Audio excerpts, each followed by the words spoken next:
Hi friends, அனைவருக்கும் வணக்கம். இன்றைக்கி வந்து பிரம்ம முகூர்த்த பூஜையோட 3வது நாள். இதுவரைக்கும் சப்ஸ்கிரைப் பண்ண எல்லோருக்குமே ரொம்ப ரொம்ப நன்றி. தொடர்ந்து இதே மாதிரி சப்போர்ட் பண்ணுங்கள் ஃப்ரெண்ட்ஸ். நான் வந்து பிரம்ம முகூர்த்த பூஜை வந்து நான் 4 மணிக்கெலாம் எந்திரிச்சிருவேன். அதனால எனக்கு வந்து அதே டயத்தில் எனக்கு முழிப்பு தட்டிடும். சில நேரம் தூங்கினாலும் தூங்கிடுவேன். அப்படிங்கிறக்காக நான் அலாரமும் வச்சுருவேன். ஆனால் அலாரம் அடிக்கிறதுக்கு முன்னாடியே நான் எந்திரிச்சிருவேன்.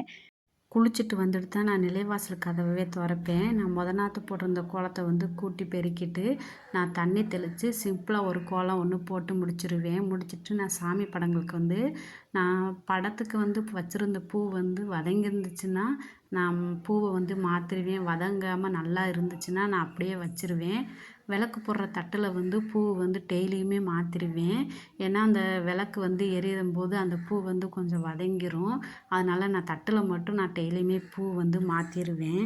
சாமிக்கு வச்ச பூவை எல்லாத்தையுமே நான் மொத்தமாக ஒரு கவரில் போட்டு வச்சுருவேன். அந்த கவர் ஃபுல்லாக பூ வந்ததுக்கப்புறம் நான் தண்ணியில் வந்து தூக்கி போட்டுருவேன் அந்த பூ கவரை. நான் வந்து டெய்லியுமே வந்து நான் திரியை மாற்றிடுவேன்.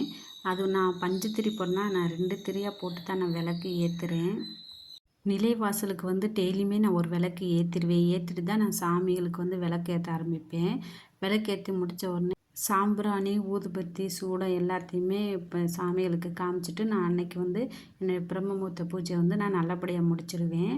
நான் வந்து லஞ்சுக்கு வந்து நான் ஒயிட் ரைஸும் மொச்சப்பயிறு புளிக்குழம்பு தான் நான் ரெடி பண்ணினேன்.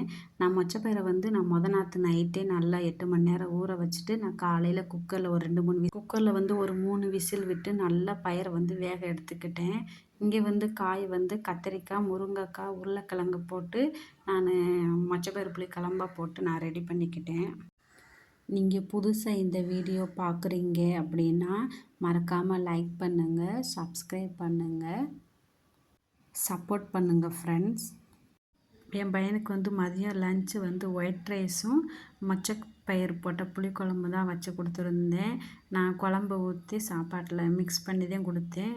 முட்டை ஆம்லேட் மாதிரி தான் போட்டு கொடுத்தேன். ஆனால் முட்டையில் வந்து வெங்காயம் இல்லை, சும்மா வெறும் முட்டையை மட்டும்தான் பொரித்து கொடுத்தேன். ஸ்நாக்ஸ்க்கு வந்து ஒரு 5 பேரிச்சம்பழம் கொடுத்து விட்டேன். இது இன்றைக்கி என் பையனுக்கு லஞ்ச்.